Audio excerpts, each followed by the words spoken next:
Hello everyone, Farah Hanoun here, and I'm joined by Joanne Calderwood, who takes on Ariane Lipski at UFC Brooklyn on January 19th. Jojo, how are you? I'm doing great, thank you. How are you? I'm doing good. Thank you for taking the time this close to your fight. I noticed your Skype name, Jojo 2.0. Is there a meaning behind that? I like that. Yeah, just this year, actually, not this year now that we're into 2019.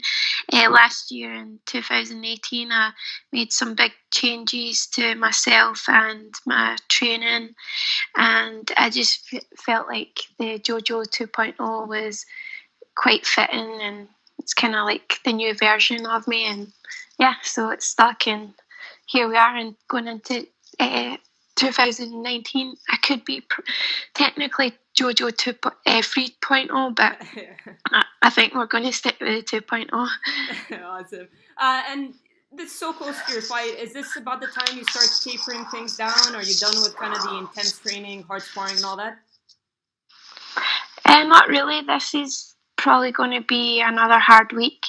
Uh, it's not as intense as what it was like a couple of weeks ago, but yeah, we'll still do sparring. We'll still kind of make sure I'm still at that kind of fight ready. So I've got a few things to do medical wise, so I'm going to kind of taper down on training, but it's still going to be high intense. But yeah, I've got a few things to do before I go away to Brooklyn next week.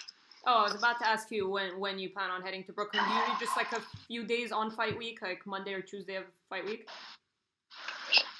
Yeah, we leave on Tuesday morning. I try and get there as late as possible because I prefer my training and everything here at home. So, and that's been the case for all of my fights. But this time I'm going out Tuesday morning, and I get there Tuesday just at dinner time. So it's okay, but yeah, I would rather get there as late as possible. All right, and obviously, because in the past, having to fly all the way from Scotland, this must be a lot easier now that you're in the US.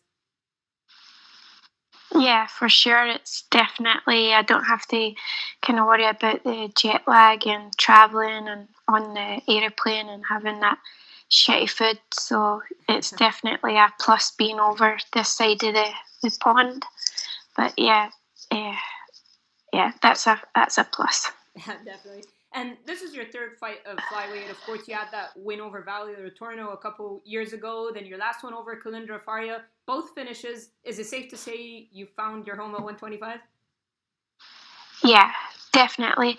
And I've been watching some of my fights from early on, like, and I definitely feel like at 115 it was taking away some of my power. Like, just I wasn't healthy at that weight, and although I still always put on a good performance, I just feel like flyweight I can put a even better performance on and get stoppages and just more violence. And now being this close to the fight, I'm sure in the past a lot of the focus and energy was on the weight cut. It is a weight class up, 10 pounds up, but what are the major differences in not just your diet, but preparation overall now that you're at flyweight? It's like night and day. Like, uh, the amount of training I had to do to get to strawweight, like, it was just, I was fasted running in the morning, and then uh, going to training, and then training for like an hour and a half, sometimes 2 hours, and then having to jump back on the treadmill. And it takes a toll on you mentally and physically. And it's just like I don't have to do that anymore. So my concentration is on training and getting better and actually enjoying it, not having to worry and think, oh man, I have to go and bloody run on a treadmill for another half hour or hour after this training session. So it's just, it's kind of, it's just, it's just so much better mentally and physically on my body. Of course, and excuse me, and it was your birthday right before Christmas, I believe. So happy belated birthday! A birthday, Christmas, New Year's, all right before your fight. How hard was it to refrain from all the food? And maybe now because you're at Flyweight, you were able to indulge in at least something small, like a piece of cake or something? Yeah, thank you. And yeah, the good thing about flyweight, and it's not even me being at flyweight. It's just now, like last year, I've learned a lot on my body and what I can eat and what I can't eat. And most of the time, I was just like in camp and then coming out of camp and ballooning up, and it's just been more disciplined. And I know now that my lifestyle is different, so I don't I don't have to worry about uh, those those things that used to happen. So now I feel like I'm disciplined enough and knowledgeable enough about my body that I can just, and it's more uh, down to the willpower of just having one slice of cake instead of the whole cake. So this year has definitely been, it was really special, and I'm glad, even though I had a fight coming up, I'm glad I got to enjoy a bit of cake because, you have to enjoy living and it's your birthday and all that. But yeah, it was good that I could have that little slice of cake, but not take advantage of it, and still be in target for weight wise for the fight. And you can finish the rest of the cake after the fight, right? Yeah, for sure. And the PI had a big part to do with kind of the discipline and understanding your body. I know you speak very highly of the PI, and that was kind of one of the big advantages or things that pulled you into relocating to Vegas, right? Yeah, for sure.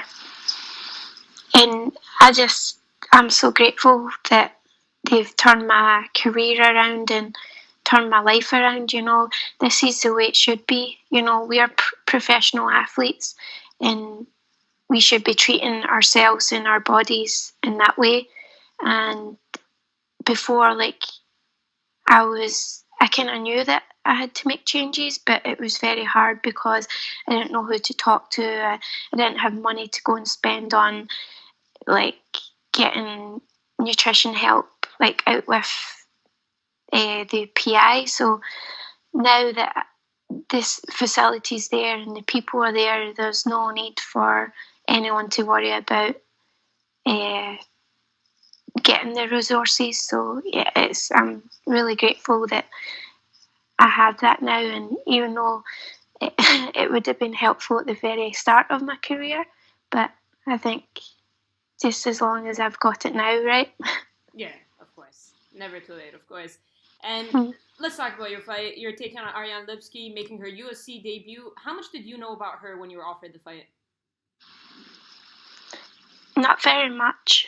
I just kind of knew she had a good record and she was from KSW, and obviously this would be her debut. So when we finally got it matched, obviously then I went and done more digging and more research, and really happy with the matchup. I think the matchmakers have done a good job in that front. And her nickname is the Queen of Violence, so we're expecting probably a fantastic stand-up fight since you're a decorated striker yourself. But do you think maybe she'll try taking this to the ground? Because we thought your last fight with Kalinda was going to take place on the feet, and she shot right for the takedown.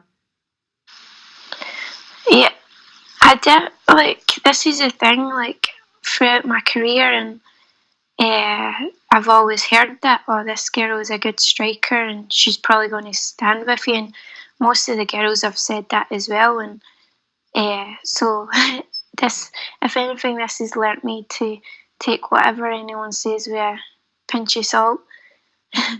And yeah, so, but to be honest, like, I've watched all of her fights and she looks like she does want to stand. So we'll just find out when we get in there. But I'm prepared for wherever it goes. And last fight, I was maybe not so much prepared because I was going in there thinking this is going to be a stand-up war, and it got me on my back.